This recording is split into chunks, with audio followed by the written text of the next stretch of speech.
করে পড়তে গেলে স্যার আবার বলবে না দেরি করে আসছো, হবে না, একদম টাইমে টাইমে আসতে হবে, এসব এসব করলে হবে না, আমার কাছে পড়তে আসতে পারবে না।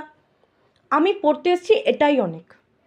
আমি যে আপনার কাছে পড়তে এসেছি এই তো ভোরবেলা, ভোরে 7টার সময়, আমার কাছে ওটা ভোর, পড়তে এসেছি এটাই অনেক, দেরি করে আসলে হবে না। আরে আমার মা ঠেলে গুতিয়ে এই ভোরবেলা পাঠিয়েছে আপনাকে, শীতের ভোরে 7টার সময় আপনি পড়াবেন, আমাকে বাড়ির থেকে 6টায় উঠে রেডি হয়ে আসতে হবে, এটা আমার কাছে অনেক, দেরি করে আসতে হবে না। তার উপরে ব্যাচের কিছু পেছন পাকা, স্যারের পেছন একবারে ধুয়ে খাওয়ার মতন, ঠিক আছে, পেছন পাকা ছেলে মেয়ে বলবে না না স্যার আমরা রোজ আসছি, ও আর না আসলে হবে না।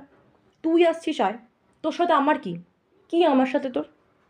ব্যাচে ঢুকবো, স্যার কিছু কিছু বলে না, ও স্যার খেলে না ওর লেট করে আসে, ঠিক আছে না, ওই ওই ওই ওই স্টুডেন্টগুলোর সমস্যা, স্টুডেন্টগুলোর সমস্যা ওদের কেমন সমস্যা, না স্যার আমাদের পড়া চালু হয়ে যাচ্ছে, হবে না, ঠাস করে মারবো একবারে, বুঝেছিস, ঠাস করে মারবো।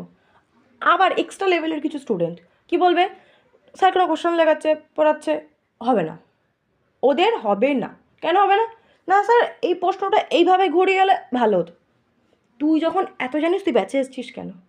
আমরা একটা কোশ্চেন পুরো লিখলাম, লেখালো, ঝড়ের বেগে ঘুম ঘুম ঘুম চোখে গেছি পড়তে, আমাদের ঝড়ের বেগে বলে যাচ্ছে, কোনো মাথা মুন্ডু কিছু বুঝতে পারছি না, হাফ হাফ লিখে হাফ হাফ লিখছি না, পেজের পর পেজ খালি, তার উপরে তুই বলছিস এটা না হয় ওটা হতো, তো কোনো এমনি করে দিতে হয়, বুঝেছিস? তারপর আরও আছে শোন, তারপর যদি পড়া দিল স্যার আগের দিনকে, সবাই পড়া করে আসবি, ঠিক আছে, অর্ধেক পোলাপান তো ঘুমোয়, কেউ পড়তে পড়তে আসে না, ঠিক আছে, যারা যারা টপার ওই পেছন পাকা তারা আসবে, ঠিক আছে, পড়া ঠড়া দিল, ভালো কথা, পড়া দিয়েছে, আমি পড়া করি, তখন আবার বলবে না স্যার এটা হবে না, আমরা পড়া করে এসেছি, ও পড়া করে আসেনি। তুই এ পড়তে এসছিস, তুই মায়না দিয়ে এসছিস, তুই পড়, পরীক্ষা দে, পড়া দে, বাড়ি যা, তোর আমার সঙ্গে কী মরা রে, কী মরা?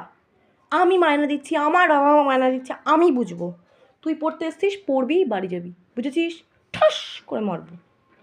আর ছোটোর সময় এদের যত প্রশ্ন, স্যার এটা কি প্রশ্নের উত্তর হবে, এটার উত্তর কী হবে, ওটার উত্তর কী হবে, সেটার উত্তর কী হবে, মরবো কানের তলায় তোকে, জানিস তো?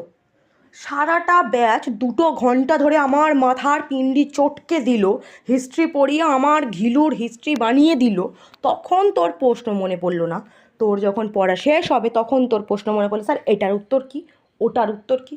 কেন রে এত এত চুলকানি কিসের তোর?